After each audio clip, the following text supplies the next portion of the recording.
I see some folks on the chat already. It's good to see Carl here. It's good to see Bob. And it's good to see Jace. As always, this will be awesome. Very excited about today's content.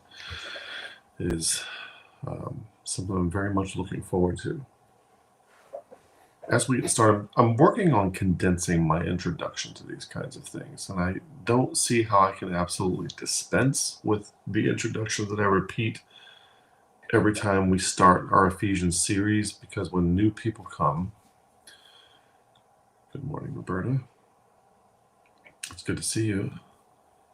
When new people come, there's an expectation management consideration here. And if you come to an Ephesians study and you're expecting something that is in accordance with the cultural programming of which most of churchianity is a product, then you're going to be disappointed when you get here, and you may think all kinds of crazy, weird things like, where is this guy coming from?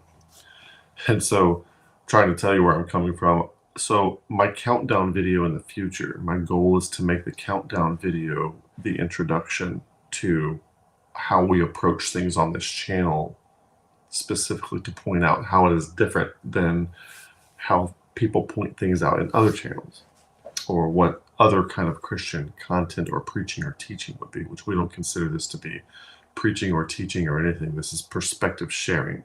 That's what this is, okay? There's no expectation that you are to agree with me. The point of what we do here is to see if there's some kind of provocation that can prompt you to your next level of growth and transformation. And that prompting could very much come from something that you hear that you don't like or disagree with. And you may never agree with it, but you may still grow as a result of having been exposed to it. Does that make sense? So we don't require that anybody agrees with us here. We just think that interacting might prompt you to grow. And the perspective that we share might be helpful in some way, even if it just awakens you to the idea of how wrong it is. That's fine too. I mean, if it's helpful for a negative reason. So some of the spokes on our wheel of perspective is that we see Jesus as the way, the truth, and the life, as opposed to seeing Christianity as a set of beliefs. Christianity is not a set of beliefs. Jesus is the way, the truth, and the life, and he's referred to all through Scripture as the way, not a set of beliefs. Jesus, Paul, John, and Peter emphasized charity, agape, love, above all, as the highest priority. Why, as soon as I go live, my facial hair starts to make my nose itch. Emphasize love as the highest priority above all other things. And if you look at the priorities of churchianity institutions, that is not the case at all. And when we say love, we're not talking about a mushy, ushy, gushy feeling. And we're not talking about enabling bad behaviors, which could be like the social gospel or anything like that. Feeding people in soup lines is not a bad thing, but doing something acutely for people that doesn't help prompt an internal transformation in the long run is actually not as good for them as we might think it is. It might alleviate our conscience, but we're not doing anything for them really, other than prolonging the misery into which their decisions have gotten them thus far. So love is the affordance of choice, or that which enables choice. And to double click on that, we're not talking about choice like a single opportunity or a set of limited menu options. We're talking about generalized increased optionality. And the generalized increased optionality, you say, what is that? It sounds like a bunch of words that you're throwing around. The generalized increased optionality is the same kind of increased optionality you might get from, say, physical fitness. If you're physically fit, you might attract more employers, more friends, more potential mates, and you might have many more activities that you are able to participate in. Okay, anything from going on a hike to backpacking the Appalachians, to riding a roller coaster, or to playing with your grandkids. Okay, there's all kinds of things that physical fitness enables you to do. And there's not a limited set of options. It's just generalized and increased optionality. The same thing is for being educated. for being able to read, for numeracy and mathematics. It opens a whole new world of possibilities to you when you have these. So love is that which conveys or delivers generalized increased optionality.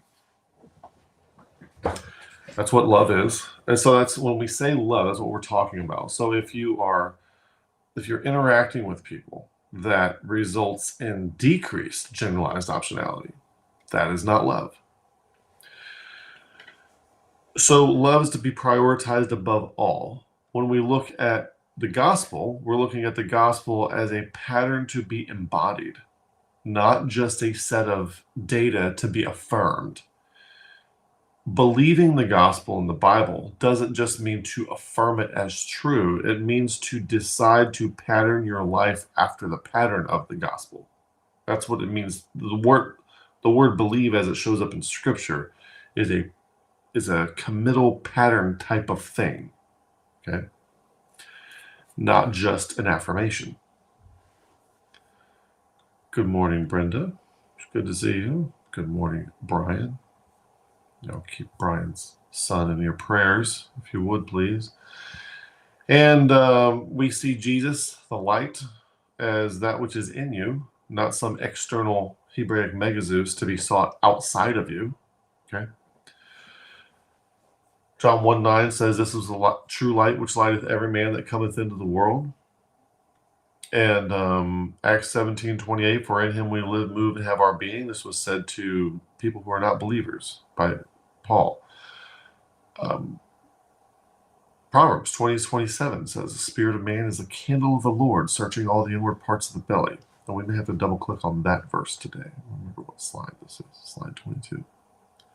Colossians 1:27, "Christ in you, the hope of glory." Colossians 3:11, "Christ is all and in all." Philippians 2, "God which worketh in you." Okay? Now, when you go to churches and you listen to sermons and hear the praise and worship music, everything is like adoration to this external kind of deity being. It's almost like idolatry after you understand what the New Testament is really getting at. It reminds me of this Star Trek episode back, the original series with Kirk and Spock and all those guys back in the 60s, where they go on this planet and there's all these natives worshiping Vol. Okay? And when I go to a modern, like a churchianity church, and Paul and I still go to them, that reminds me of that. That's what's going on there. There's nobody grabbing these realities by the horns and taking ownership of them. And we also understand the concept of enlightenment. We should never have allowed the East to own this concept of enlightenment. Enlightenment is a Bible word and a Bible concept, and it is something that Christians should own. Okay? And what I'm doing, if you're just listening to this, is I'm highlighting multiple passages where this concept of enlightenment shows up. We have entire doctrines written in systematic theology sitting right over here to my left about regeneration, which is a word that only shows up one time in a soteriological way in your New Testament, and that's in Titus chapter 3, verse 5. Jesus says the word regeneration when he's talking about like millennial reign, new heavens, new earth, that kind of thing. Restructuring society in a supernatural way. Regeneration, it only shows up one time. We have all these big, long doctrines about it. We have the concept of enlightenment shows up multiple times in Scripture. Here's just some of them on the screen right now, and we don't have any doctrines of this laid out that people are required to believe in order to join the church. Okay. And then furthermore, I want to add a couple of things to this, which I haven't really clicked on a lot. I'm going to have to do a separate video on this to really double down and let you understand where I'm coming from on this. But we have unconscious programming. And our unconscious programming, everybody in society, especially all our stage 3 Christians, all the people you listen to, the people think are great, especially like any of the Calvinists or any of the non-Calvinists who are propositionally normative, all share this in common. Doesn't matter whether it's, Vadi Bochum, I never know how to pronounce his name, who just passed away, or R.C. Sproul or John MacArthur. It doesn't matter whether it's him or Leighton Flowers. They all have this programming that they're operating by. Okay? And that is Cartesian dualistic philosophy, Newtonian cosmology, materialist reductionism, post-enlightenment rationalism, propositional normativity, left hemisphere dominance, literal level only interpretation, moral ideological valence, and the idea that God has centralized locality and processing. Now I'd have to double click on all of those, but to like, Kevin, what are you talking about? Right? These are unconscious to people. People don't know that they are programmed by these things. And I want to create a graphic that shows that not only are people programmed by these things, but these things that we have been enculturated with. You're born into a society that programs you this way. Okay, and it's not a moral flaw that you're this way. It's just how we are. It's how we are in society, and we have to repent of this. Cognitive repentance. Grow out of this. See beyond this. And committing to the way that is Christ is the way to outgrow this. And the people who commit to Christ just in lip service, who are still propositionally normative, are not actually committing to Christ. They're committing to propositional reductionism.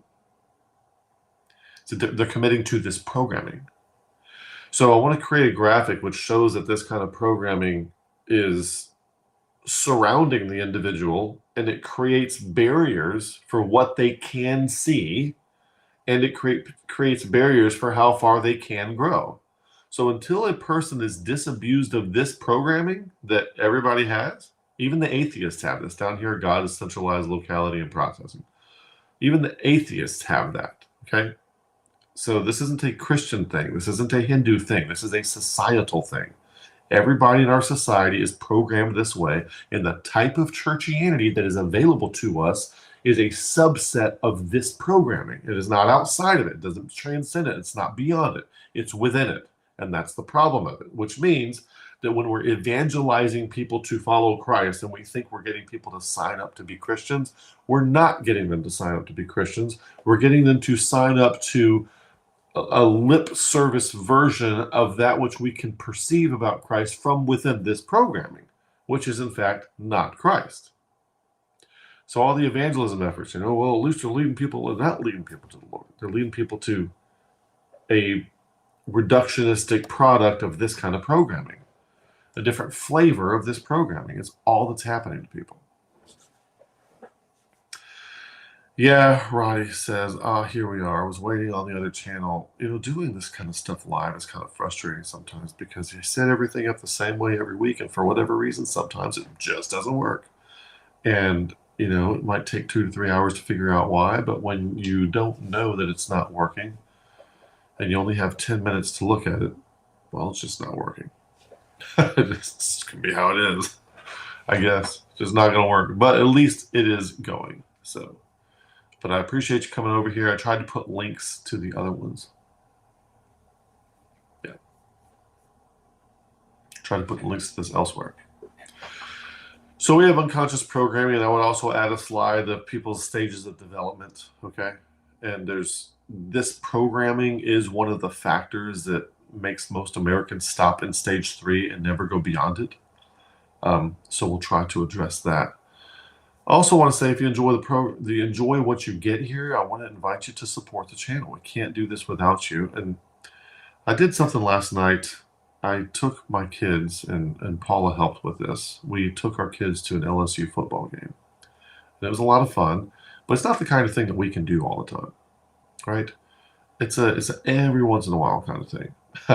And when I got there, there's these people that have they've had the same tickets and the same seats for 30 years, and they're just so fanatically committed to this thing, and it's fun, and it's fun to be there, and it's fun to do the thing. I could not do it every week. I certainly couldn't do it for 30 years, but I can't help but think it's fun to get together to play a sport, and I think that all that kind of thing societally has its place and plays up. And I'm not trying to denigrate anything in specifically, but man, for what we're doing here on this channel, we could really use some just really strong fanatical supporters. We could really use that here. I have a vision for this channel to grow into something that kind of operates maybe like the Daily Wire, but of course all the content would be different. But you would have multiple presenters, you'd have lots of content, you'd have it, but you can't have something like that when you're doing something off the side of your desk that barely rakes in enough to just keep it going. And so that's a little struggle that we're having to. This isn't the only thing I have to focus on. I have a regular 9-to-5 job, just like everybody else, and have other challenges. Like I'm having to go to court to fight for my kids recently. Thank God they're here this weekend. So some of the court stuff has been successful so far. Those of you who know about that and are also helping support that. A lot of distractions in life, and I really think that if we can have enough people focusing on and supporting this channel, doing this thing, I really think we could make a huge dent in the consciousness level of humanity. I think we could become something very impactful and that has a lot of influence, and we could really prompt a huge chunk of humanity to grow, develop, and transcend and transform into their next stage of development and raise the level of human consciousness beyond what it is in a hugely impacting way. So when we ask for support on here, the vision that we're trying to move into is where this is a full-time thing, where it can be the singular focus of occupation and employment, and we can really help a lot more people become aware of what they can become for the sake of themselves, their families, and everybody else, and ultimately alleviate a whole lot of unnecessary human suffering that is caused by the things in our society, like our unconscious programming that we're all subjected to. We're on Facebook and Twitter, and if you want a one-on-one consultation, you can get a one-on-one consultation on this channel. Go to beyondthefundamentals.com and scroll down. To book a one-on-one consultation. It is a paid consultation because I can't do these things for free. But in that 1 hour session, or you can book 2 hours if you want, however long you want, or one session or multiple sessions, we will take all the domains in which we have built fluency on this channel over the years, and we will apply it specifically to your situation. Okay, I make no promises about the helpfulness of how this will affect you, but everyone who has done this so far, and there's been quite a few, has sung its praises and been very grateful that they did this and have found it to be very helpful. And got some people that are one and done. That's all I needed. I'm good. I'm on a new trajectory now. Some people stay in touch and come back for more, and that's fine. So whatever it is you need, just making this available, because I understand that as we do YouTube videos, it's not everybody's relevance landscape, salience landscape, and relevance landscape picks up what we're saying and sees how it is relevant to their situation. And so that's what those one-on-one sessions for. Here's how it's relevant to your situation. Here's some homework you can do. Here's some things you can work on. Here's some things you need to know about. With all that being said, let's get into today's session, where we're looking at Ephesians chapter 2, verses 19 through 22.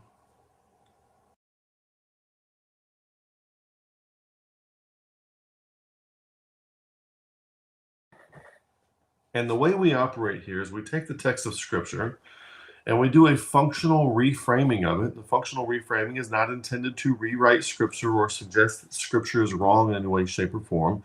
It's simply by way of commentary as a mechanism of sharing what my perspective is with you. I'm not trying to teach you anything. You don't have to agree with anything that we say. I'm trying to share a perspective with you.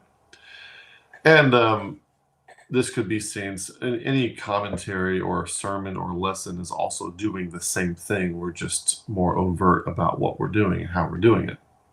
And there's no requirement that you look at anything you hear here as being authoritative in any way. I do not speak for God, okay? And I cannot say anything that can change your moral standing between you and God. All I'm doing is sharing a perspective. And if you find it helpful, and if it's in your zone of proximal development, you can watch and listen. And if it's not helpful, and not within your proximal zone of development, you don't have to watch and listen, and you're not wrong or our enemy for deciding that. It's okay. Okay. So I want to emphasize that very strongly. Just looking, is this helpful? And if so, great. If it's not, that's fine. Okay.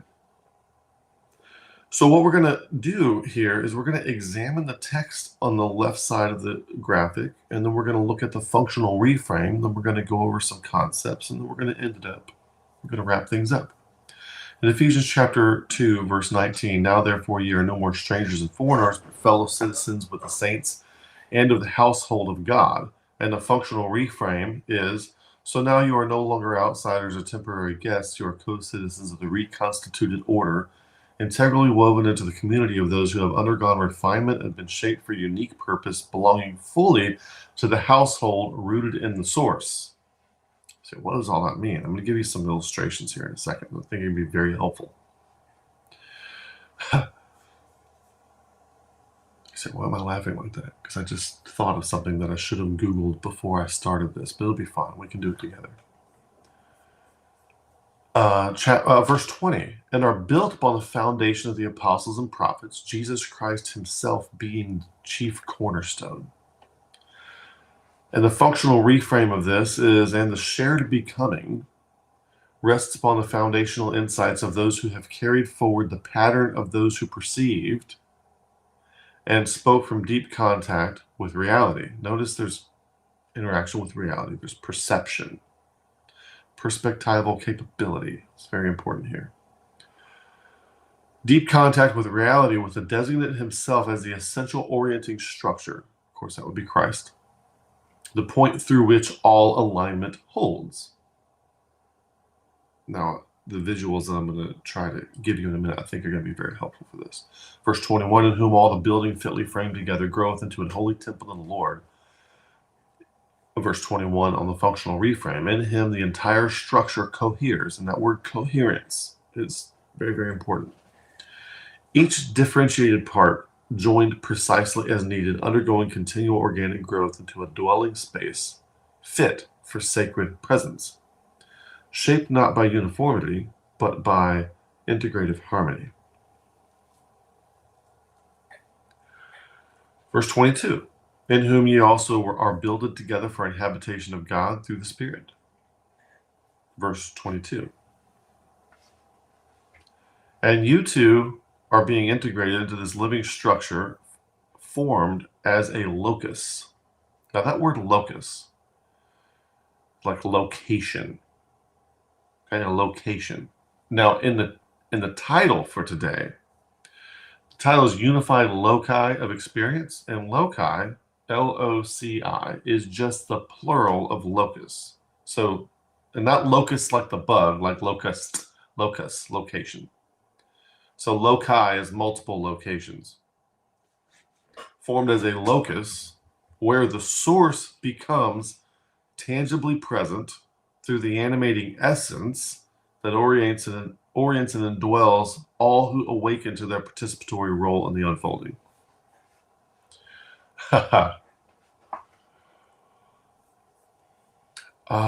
Where do I start today? There's so many things that I want to share with you. There's so many things that I want to tell you. Let's imagine that you could watch me play basketball, okay?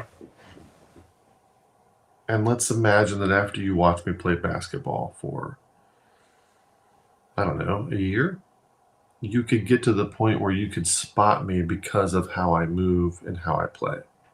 Like even out of the corner of your eye, when you see certain things, I'd be like, oh, that's Kevin. Like there's, I'm a big Michael Jordan fan from back in the day. So I can tell the way he moves versus how other players move. It's a different kind of thing. And it would, if you focus on a different player, you get that, I think John Morant is pretty fun to watch too. So imagine that. Now, I want you to imagine, okay, you stopped watching me play basketball. Now you're going to watch me play a video game where I'm a basketball player in the video game. Would there be any through line? Would there be any similarities from how I play the basketball player in the video game to how I actually played basketball in my body in real time, in real life? Would there be any, could you be able to watch the video game and tell which player I'm controlling from having watched me in real life? And there's no yes or no, there's no right or wrong answer. I just want to put the concept there that maybe there is a through line of some kind. Now, I don't even play basketball video games. But now let's change it up a little bit. Is there a way, let's say that I was playing a first-person shooter game. If there were 100 people playing first-person shooter games, but you'd only seen me play basketball in real life and basketball on a video game, could you tell which first-person shooter character I was controlling? Could you spot it? Could you see which one it was? Okay. Now let's go to a different, let's use the game Pong. Remember Pong back on Atari or in television, or Pong was a very simple game where you have a ball going across the screen. It's just two-dimensional, and you just get to move a lever to where when the ball comes up, you touch it, and then it goes back to the other player, and they touch it, that kind of thing. Could you tell that? If you watched 100 people play Pong, could you tell which one was me from having watched me do the other things? Okay.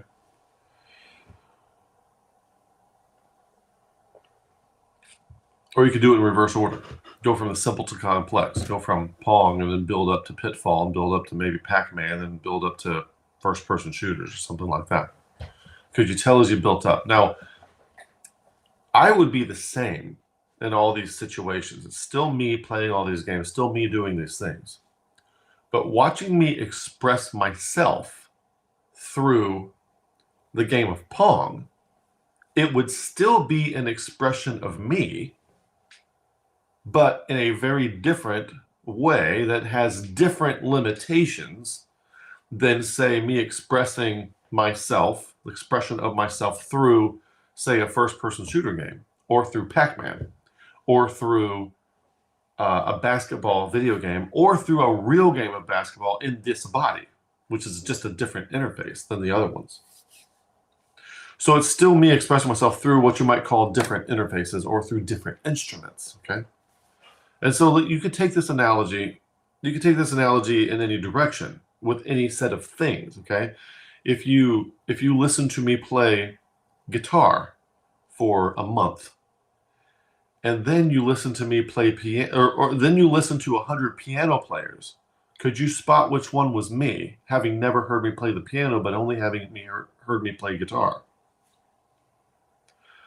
Or, you understand what I'm getting at? Or if you only heard me sing, and then you heard 100 people playing the bass, would you be able to pick out which one was me? It's still the same person expressing himself through a different medium. Are you getting me? If you take consciousness, base level consciousness, and you use like something like a, I don't know, like a caulking gun or a garlic press or one of those Play-Doh mashers that mashes things out and it all becomes spaghetti on the other end. If you just mash that consciousness through a minnow, like a little tiny fish, what would you get? It's the same consciousness. Now, if you press that same consciousness through a giraffe, what do you get? If you press that same consciousness through an amoeba, what do you get? If you press the same consciousness, just squeeze it through Kevin Thompson, with those specific genetics, being a little lunatic and left-handed and all this kind of stuff, what do you get? If you push it through you, what do you get? The concept is that so imagine somebody looking at Pong and the basketball video game and the first-person shooter game and Pitfall and Pac-Man, and somebody saying, oh, those are all the same. You're like, you're nuts. You're crazy. You're an idiot. They're not the same. Pong is way different than the first-person shooter. But when the person who knows how to spot the player recognizes the player in all those different platforms. You can now see that it is the same. It's the same person playing all those games. It's the same person doing all those things. And I can recognize that same person. There they are. So to one person, it's very different. You see you're distracted by exactly what you're presented with, and you don't understand what is underlying behind the scenes that's controlling the game of Pong, or what's underlying behind the scenes that's controlling the first-person shooter game. And to someone with a greater degree of perception, you can see the through line. Oh, that's Kevin. That's Kevin. That's Kevin. That's Kevin. That's all the same. That's all one. It's all together. Whereas a person who doesn't know Kevin, they're like, no, that's Pong, and that's Pac-Man, and that's Pitfall, and that's Super Mario Brothers, and that's a basketball game. They don't see the through line. They don't know that it's the same. They don't realize that it's me playing all those games. They haven't been able to recognize how I show up in those different areas, or when my consciousness and agency and ability is pressed through that set of limitations. You could take an amazing saxophone player, okay? And then imagine listening to 100 people play the kazoo. Would you be able to tell which one of those kazoo players just by listening to them was the saxophone player? You see, it's the same guy, but he's using a different instrument. And the two instruments have a very different set of limitations. And some of them are very limited, and there's a limited degree to which there is variability. And some of them are much more expressive, much less limited, much more opportunity and capability through that modality of expression. But it's the same saxophone player. And would you be able to spot that same saxophone player if there were 100 people throwing a frisbee and one of them was him? So when it comes to God, there are some people who have had the first-hand experience of recognizing that everything when they look around, and maybe God is too much of a word for some of us at this point, but there are some people who, when they look around, they recognize that there are a lot of different games going on, but it's all the same player. Now, let me throw another twist to it. Let's say before the player goes to play the game, before I go to play Pong, I forget everything about myself, and I decide to fully invest everything that I know into Pong, into the Pong game. So that version of me, or that tendril of me, even though it's me, does not know that I am also back out of the game, also playing the basketball game and Pac-Man and Pitfall. Doesn't know that. So from that perspective, the Pong player of Kevin looks over at the basketball player of Kevin and sees it as a different player. It's a different kind of thing going on. I don't know anything about that. I'm stuck in Pong land. They're doing something else over there. There are some people who have first-hand experience with recognizing that the player behind all the games that surround us is the same player. Now, you can't believe this as a dogma. It's not something that you can hear Kevin say and you can write down in a statement of faith somewhere, and then we form a group based on all the people who affirm this. The ability to actually perceive what I'm telling you has to be cultivated. It has to be cultivated. It has to be built up within you.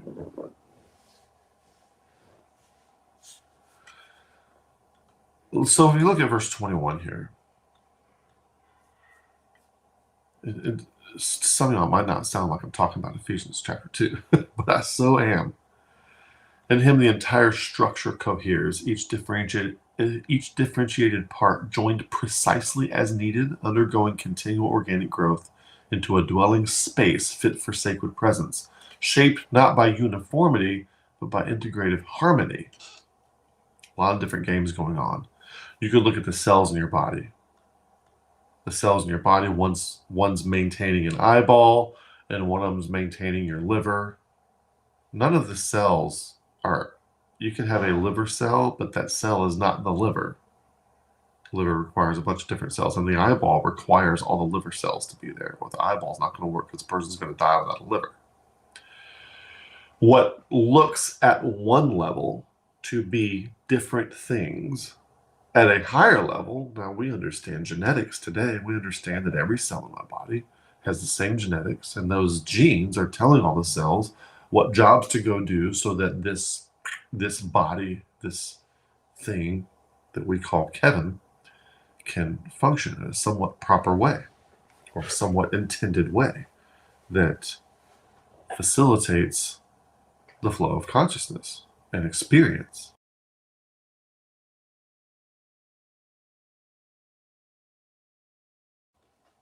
And when you look at the eyeball and you look at the liver, they may look like two very different things. I go, those are different, those are separate. But if you understand genetics, you know, well, they got the same DNA in them. It's both Kevin DNA. That's what you have going on. Now the thumbnail that we have today, what slide are we on? 81, so many slides here. The thumbnail that we have today.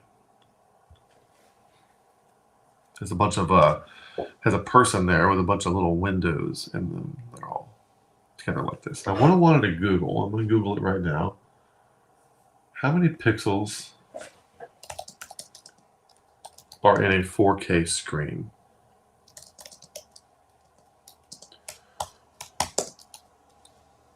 In a 4K display. How many pixels are in a 4K display? So it's approximately 8.3 million pixels in a display. Let's change it to 8K. In an 8K display, there are 33 million pixels. Over 33 million pixels. I'm just Googling it, okay? I'm sure the precise number is something, you know, precise. But let's say that each one of us is a pixel on a screen. And if you don't know what a pixel on a screen is, it's like when you look at a screen and you dial it down to its smallest, most part, the what you might call the Planck event of a display is a single pixel. And all that single pixel is doing is generating a red, blue, green blend that shows up as one color on one pixel. And now there are some TVs, I have a 3D TV that added yellow into that, but you have a limited number of colors and you combine them in a certain way, pass light through them in a certain way, and you get a certain color displayed in a pixel. Well, if you put all those pixels together, if you're watching this right now, it is a combination of all those pixels being put together, and then they're constantly changing color to give the illusion of what your eyes would see if you were looking at me with your eyeballs. And this illusion is created through pixels. So you get to see the whole picture, and you get to see it move, and it just gets immediately presented to you as a whole thing. There it is. But imagine that you are just one pixel. And you're just this red, blue, green pixel, and beside you, there's another red, blue, green pixel. Beside you, there's another red, blue, green pixel. And as far as you can tell, you're not that pixel's not you. And there's the illusion of separateness. And it seems like you're two different things. You're two different pixels. I'm this pixel, they're that pixel. I've got more red tint to me. He's got more blue tint to him. We're different. I'm going to join the church of the red tint. Well, he's going to join the church of the blue tint. This other guy is going to join the church of the yellow tent. And so they all separate and factionalize because they all think they're separate. But what they don't realize is it's the same programming, the same backlight is being passed through all the pixels. And the pixels aren't separate. They are designed to work together to present a common picture. Okay? Are you following me so far? This is humanity. But there's a problem with humanity. And that problem is, let's say that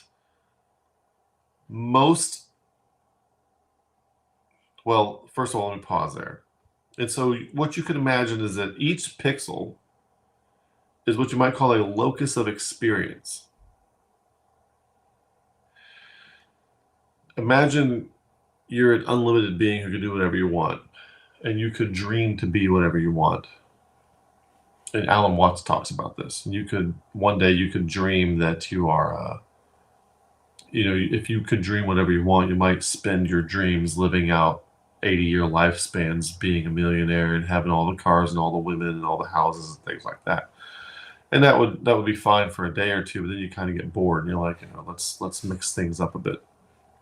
And then you'd mix things up some more. You'd mix things up some more. You can't, imagine an omniscient being, you can't really experience surprise. So you have to do something. You have to have a kenosis of your omniscience in some limited tendril way in order to experience emotion at all. And what do people want in relationships? They want to experience emotion. That's why they're in relationships. It's one of the main reasons they're in relationships. They want to experience some kind of emotion. They want to have some kind of emotional experience. Well, if you're an omniscient being, you can't have an emotional experience. So the only way you could possibly have an emotional experience is to intentionally have a kenosis or an emptying out of some of your attributes so that you could experience something as if it was out of control. Now, it's just a dream, so you're going to wake up, it's all under control, but you're intentionally letting things go a little haywire, get a little crazy. And so you do that to all these pixels. So each one of us is a locus of experience of the base unified consciousness. The locus of experience and the ideal goal, Romans 8:19, waiting for the manifestation of the sons of God. When God is glorified, it's not this elevated thing that, like this king structure where everybody bows down and pays homage. Oh, you are great, paying lip service and all this stuff. It is when the individuated separate entity, the individuated locus of experience, turns back around and looks and recognizes itself for where it came from. That's when God is glorified. The re-recognition of self. Or to put it another way, when you are dreaming and it seems real and like you're in this crazy environment, if you can suddenly start to lucid dream but not wake up.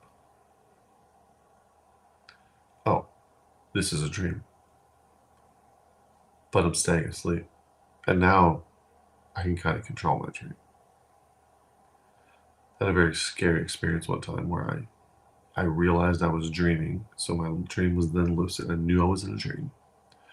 But I could not control it. And some crazy things were happening. It was crazy. You would think if you knew you were dreaming, you could control the stuff in it. But I couldn't.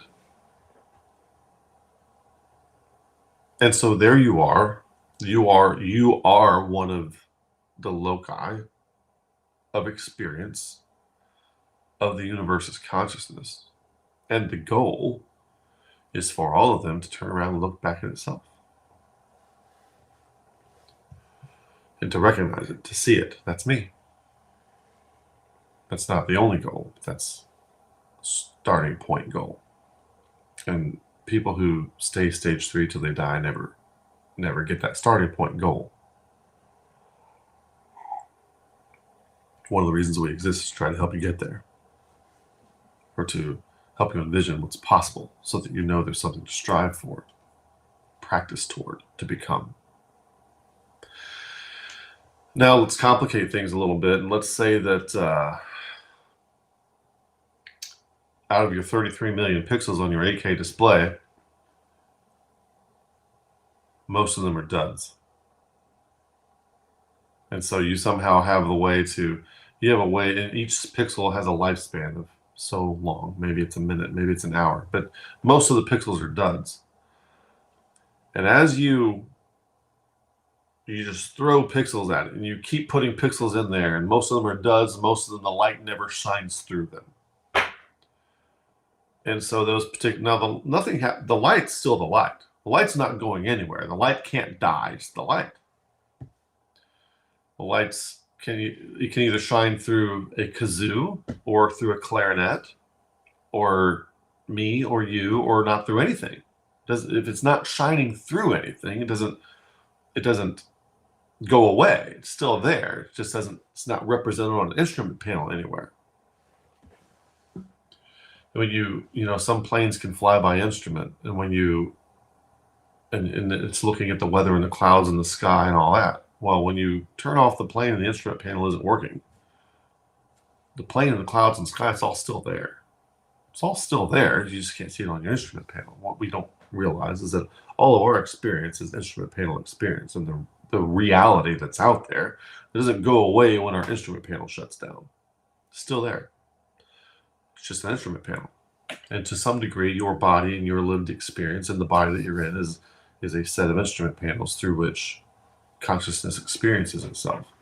And for the glory of Romans 5 and Romans 8 to be manifested is when you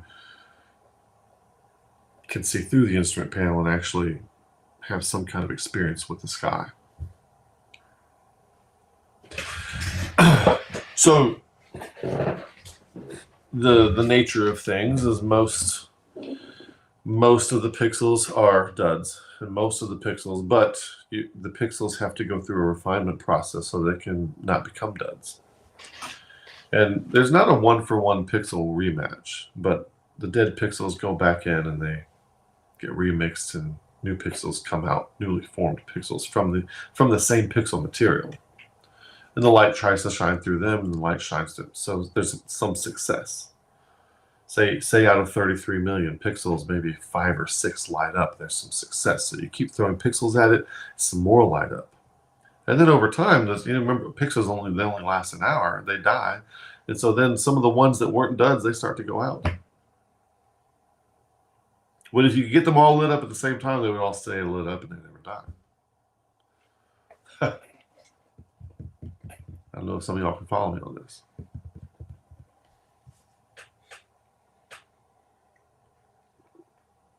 So over time,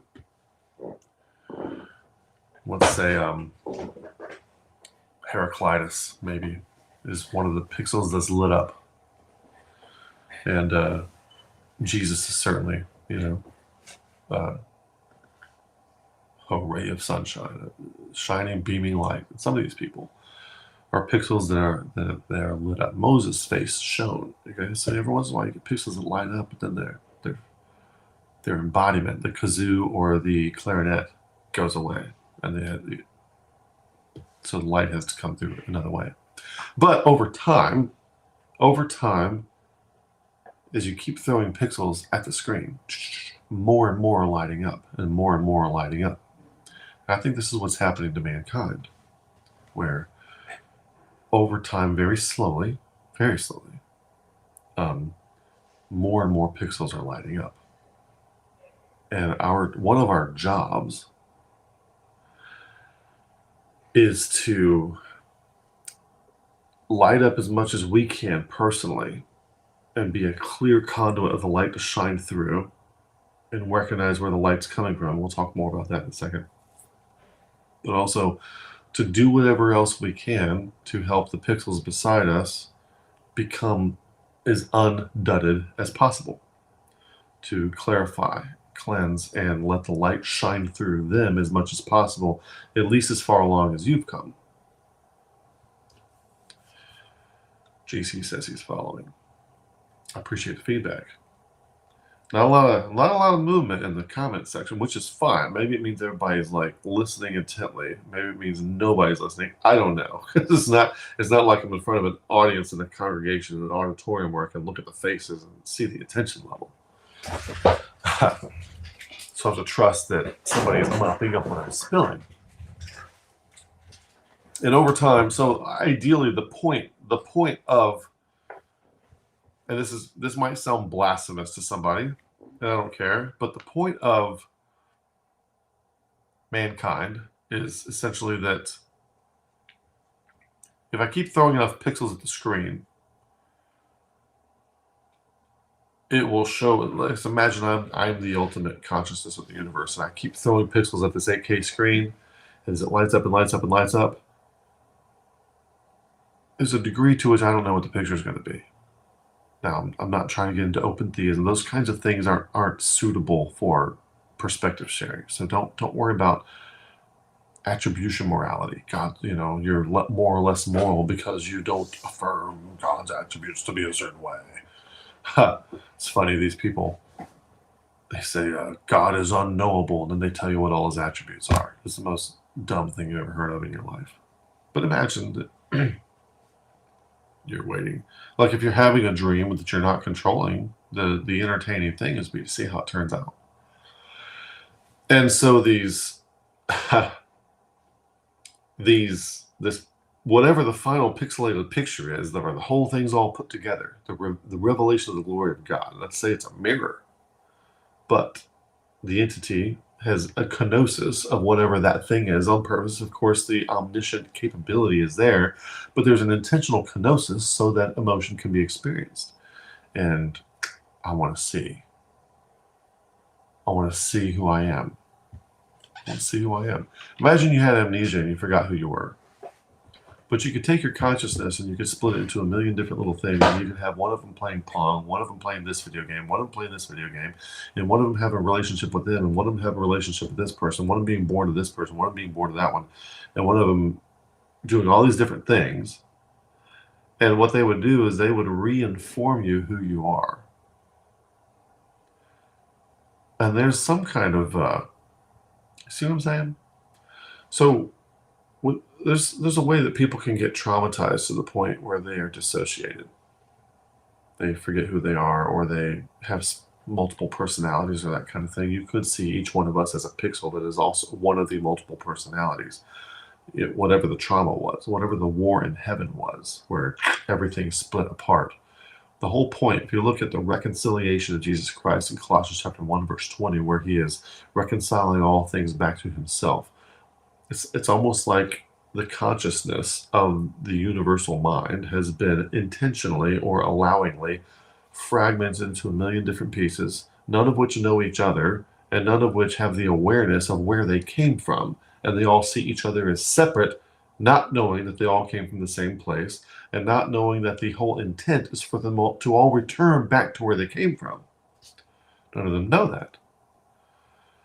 So the whole point is to recognize that the thing over there that looks separate from you, that has the illusion of separateness, is the same thing that you are, and has the same light shining through it that is shining through you. You are it, and it is you. And the whole goal is to wake up to realize what and who you are. And as you do, you also start to realize and recognize that everybody else is the same light being pushed through a different instrument. Now, maybe I'm a beautiful jazz clarinet and you're a kazoo. Or maybe I'm a kazoo and you're a beautiful jazz clarinet. Okay. So you might say, well, how can the same consciousness, how can it be the same consciousness being passed through, say, Mother Teresa and Adolf Hitler? Well, you have your clarinets and you have your kazoos. You have your Pong and you have your Pac-Man and you have your first-person shooters.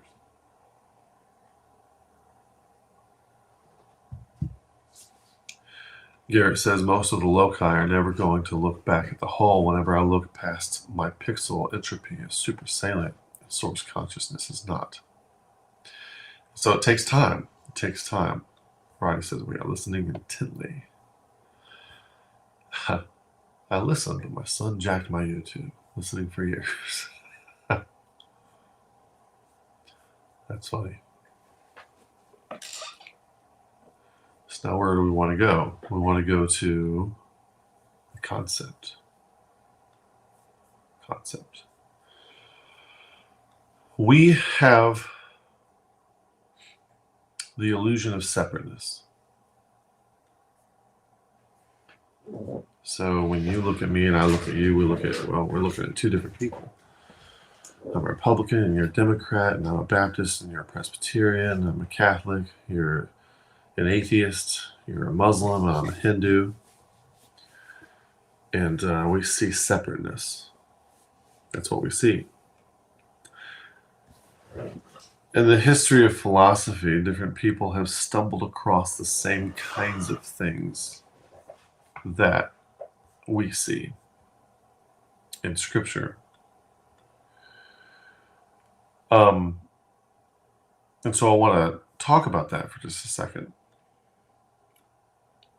I have this passage here, the spirit of the man. It's Proverbs 20:27. The spirit of man is the candle of the Lord, searching all the inward parts of the belly. Solomon had a hold of something that really didn't kind of show up until Schopenhauer came on the scene a little bit later. So at the end of when Immanuel Kant came along, he recognized that, first Descartes. Descartes is under the complete illusion of separateness. It's almost like Gnostic dualism, but he's complete duality, complete separateness. Each person is just hardware that can be programmed in different ways. And there's some signal in just about what any of these guys have to say. And so Kant comes along and he's like, well, there's not complete separateness. There's something that's, animating everything. And the degree to which we're not just all programmable machines. There's a degree to which you must transform so that you can perceive, so that you can see more. There's certain things you can't see or do until you can cultivate the ability to see and do them. So Descartes duality, and that's where all your provisionists and Calvinists are. That's like people just need the correct programming, and then they can function in the proper way, and they will do the right thing, and they will serve the right purpose. And Kant is more like, no, they need to become something different than what they are. Like, in order to become the guy that gets cut from the high school basketball team, to become the guy that has his logo on football jerseys, you have to become something. And it takes time and practice, not a set of moralistic beliefs, in order to become that thing. So Kant says, generate the concept of the nous, and the nous is basically the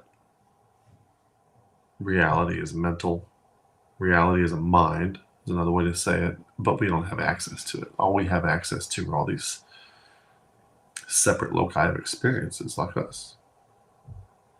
So then Schopenhauer comes along, and Schopenhauer says Kant is mostly right, except there is one place. There is one place where you can experience the nous firsthand. Because if you look at another human being, you might be able to extrapolate what it's like to be another human being. Like, there's another man over there. I can probably extrapolate what it's like to be him, because in a lot of ways we're alike. I might even be able to do that with a woman. I might even be able to do that with my cat or my dog to some degree, to some lesser degree. But then, like, to get the experience of what is it like to be the nous? It's like, well, Kant is like, that's unknowable. Can't know that. There's no way to experience that. There's no way to get access to that. So Schopenhauer comes along and says, well, there's one way. There's one way that you can get access to the nous. And it's interesting that it took, Solomon is writing around, 900 BC So it's interesting that it takes nearly 3,000 years to show back up. Well, Solomon said this already. Solomon said what Schopenhauer later discovered. And what he said is the spirit of the man is the candle of the Lord, searching all the inward parts of the belly. So Schopenhauer comes along and rediscovers this and says, yeah, Kant is mostly right. Through all the external illusions of separateness that are out there, you cannot experience the nous, but there is one place where you can experience the nous. You can experience it by looking inward. So imagine if you're watching this right now, imagine the pixels that are showing my face and the fingers and this chair and this microphone and whatever. Imagine each one of those pixels. If they look beside them, it just looks like different pixels. But if they could redirect their attention back, imagine they have the consciousness to do this, and that consciousness has to be cultivated. If they could redirect their attention back and say, oh, there is an electronic transmission here, and there is a single electronic transmission coming from a guy sitting in his office in Baton Rouge, Louisiana, and Kevin has the intent for all of these pixels to present a unified image of a presentation. And all we pixels are part of this unified presentation that Kevin has intended to convey to whoever wants to listen to it or watch it. So you can look back to the degree, search the inward parts of the belly. Imagine there's like an electrical cable or in the Matrix when they plug the little thing in the back of their head. Imagine there's a way you can look back through that wire back into the machine or something like that. Imagine each little pixel on your screen right now that's displaying this video has the ability to look back through the device, through the probably wireless internet connectivity, back through all the cell towers and internet routers and everything else that it's going through, and see its way back through all these devices somehow back through the camera and back through to see me. So, that's where we're all coming from, and we're all here to serve a unified purpose, and that's what it is. We're not all different. We're all the same. We all come from the same thing, and here we are. So Schopenhauer comes along and says, well, Solomon says, the spirit of the man is the candle of the Lord, searching all the inward parts of the belly. And so what that implies strongly is that in order to get in touch with the candle of the Lord, which is the spirit of the man, is to search all the inward parts of the belly. Now, when the Bible says the word belly, it's not talking about your stomach or your pot belly or your abdomen. Okay? This is a figure of speech. It is figuratively of the innermost part of man, the inmost soul. You see phrases show up in places like Proverbs 18:18, Proverbs 26:22, Proverbs 20:27, which is this passage, Proverbs 20, verse 30. It's the seat of intellectual faculties. It's whatever is at the core of whatever makes the man. And there's a process to this. Now, I'm not going to get into the process of different practices that you can do. We have other videos on this. But you start a process of practices whereby you're looking inward, and you start with your body because that's your firsthand experience, and then you start to achieve a recognition of separateness with your body like you do with other things, and then because you kind of have to wade through and sort out. Like I can look at Paula, I can look at my children, I know, oh, that's not me, that's something else. I'm wading through and I'm sorting out. If I'm digging in within me, and I have to start with somatic awareness, it's your awareness of your body. And there's certain things that, oh, this is me. Well, there's certain things you can't control. Like Jesus said, which of you by taking thought can add 1 cubit of height to its structure?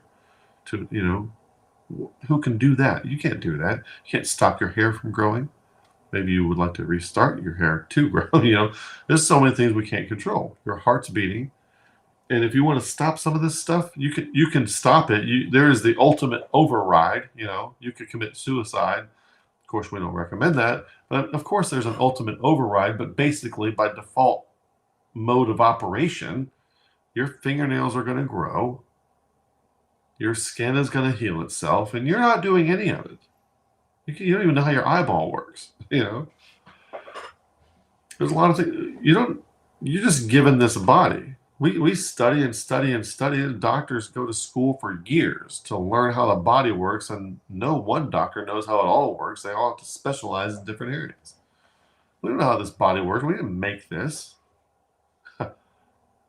We're just using it like an instrument right now. We're flowing through it. But inward introspection, starting with somatic awareness, breath work, and things like that, we start to recognize what is us and what is not.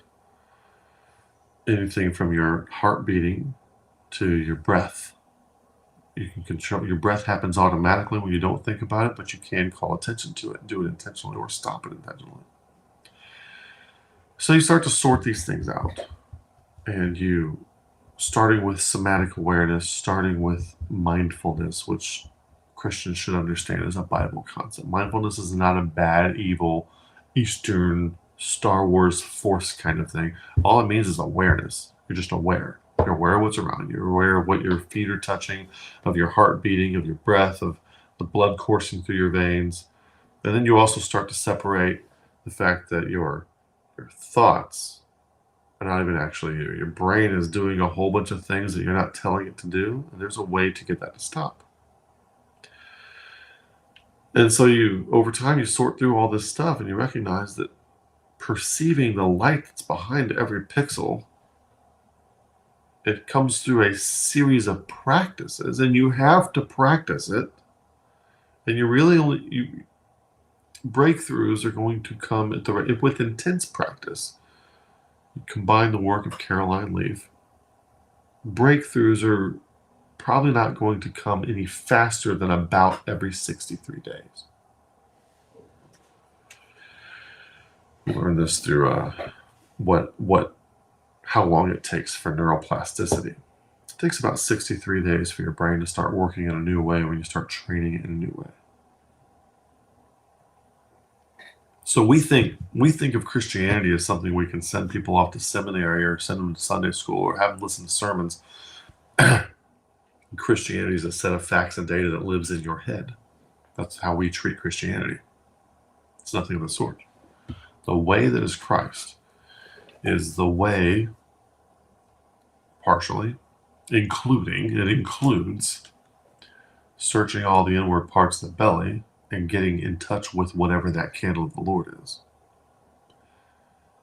And it's a long process. You might as well start now.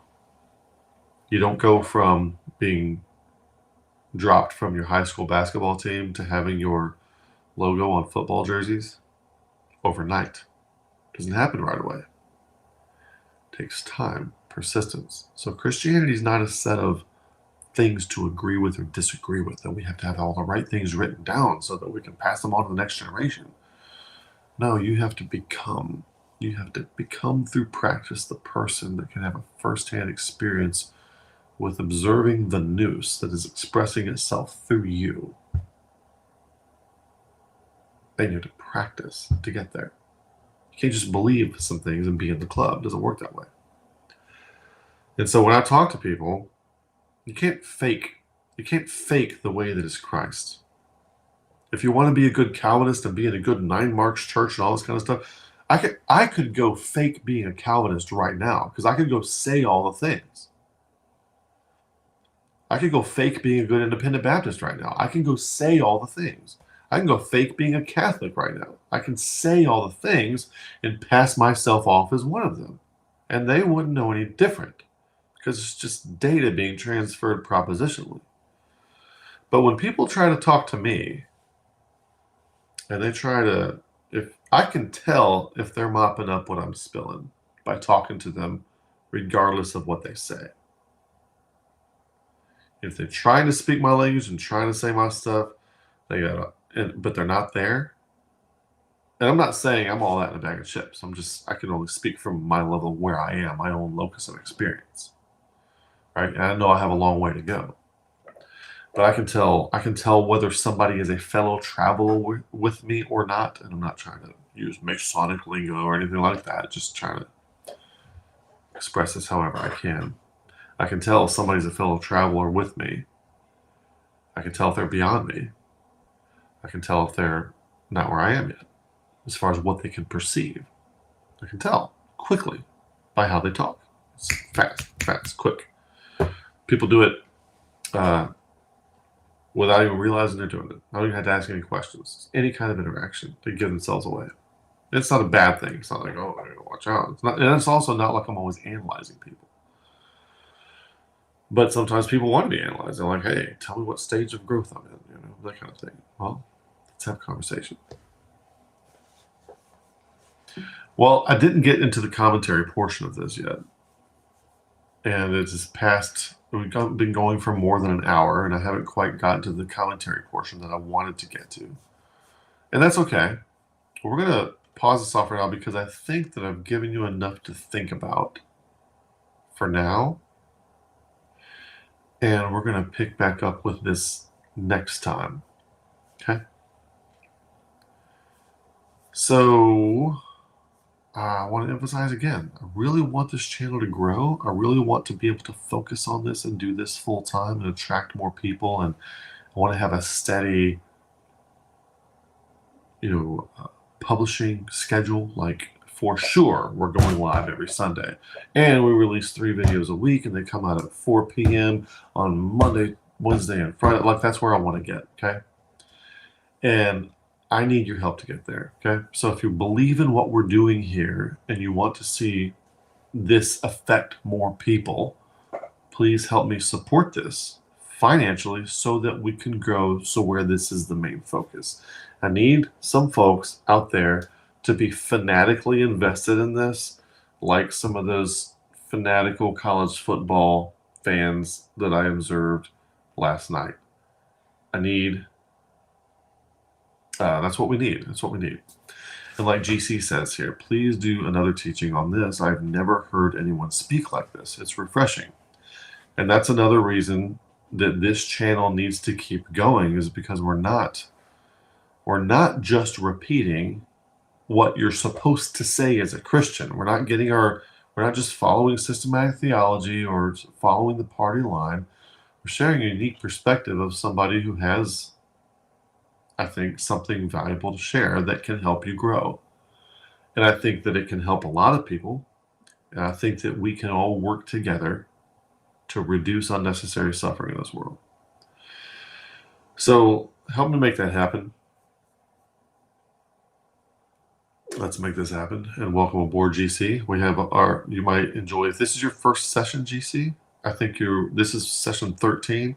You might enjoy sessions 1 through 12, and they are in the playlist on both channels, on the one we're listening to now and on BTF Grow and Relate. All right, folks, we are going to wrap things up right there. I'm going to put up a QR code here. This QR code will take you to our donate page. And I hate to spend so much time talking about donation stuff, but it's just the base reality. Time is money. I think this stuff is valuable. Value is an economic word. And in order for me to help make this valuable stuff available, it takes economic power to do so. So that's why we have to push this out there. Help us with what we're doing. Thanks for watching. May the Lord bless you. Have a good day.